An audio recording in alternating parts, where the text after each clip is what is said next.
महाराष्ट्र राज्याचे मुख्यमंत्री एकनाथ शिंदे यांनी महाराष्ट्र सरकारने यंदाच्या बजेटमध्ये 480 कोटी रुपयाची तरतूद करून ज्येष्ठ नागरिकांना गरजेची उपकरणे खरेदी करता येण्यासाठी मुख्यमंत्री वयोश्री योजना सुरू केली आहे। ज्येष्ठांसाठी सरकारने ही नवीन योजना राबवली आहे।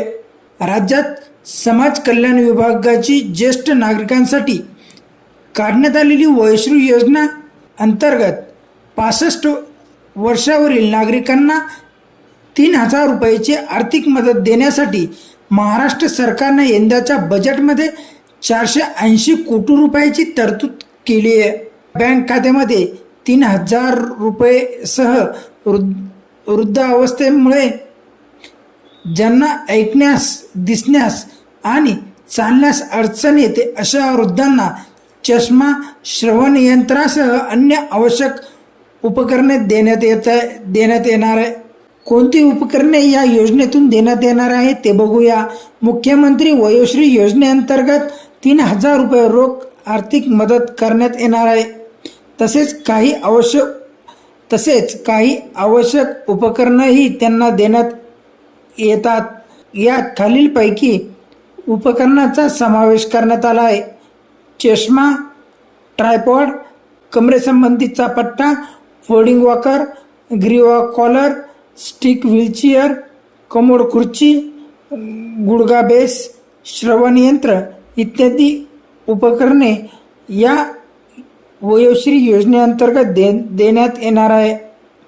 मुख्यमंत्री वयोश्री योजनेसाठी कोण पात्र ठरू शकतं हे आपण बघूया।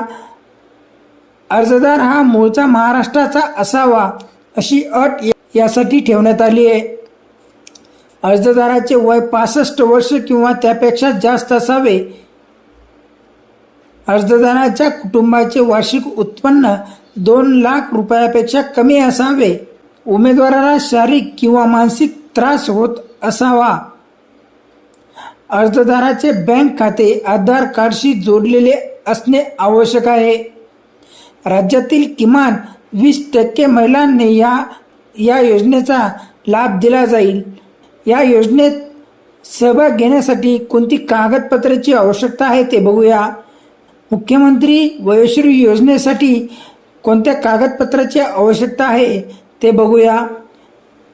आधार कार्ड, ओळखपत्र, आय प्रमाणपत्र, जात प्रमाणपत्र, स्वतःची घोषणा प्रमाणपत्र, समस्येचे प्रमाणपत्र, बँक खाते पासबुक, मोबाईल नंबर आणि पासपोर्ट साईजचा फोटो हा त्या उमेदवाराकडे वयोश्री योजना जे कोणी लाभ घेण्यास इच्छुक आहे त्यांच्याकडे असणं आवश्यक आहे। तुम्हाला ही माहिती आवडली असल्यास चॅनल सबस्क्राईब करून लाईक करा आणि शेअर करा।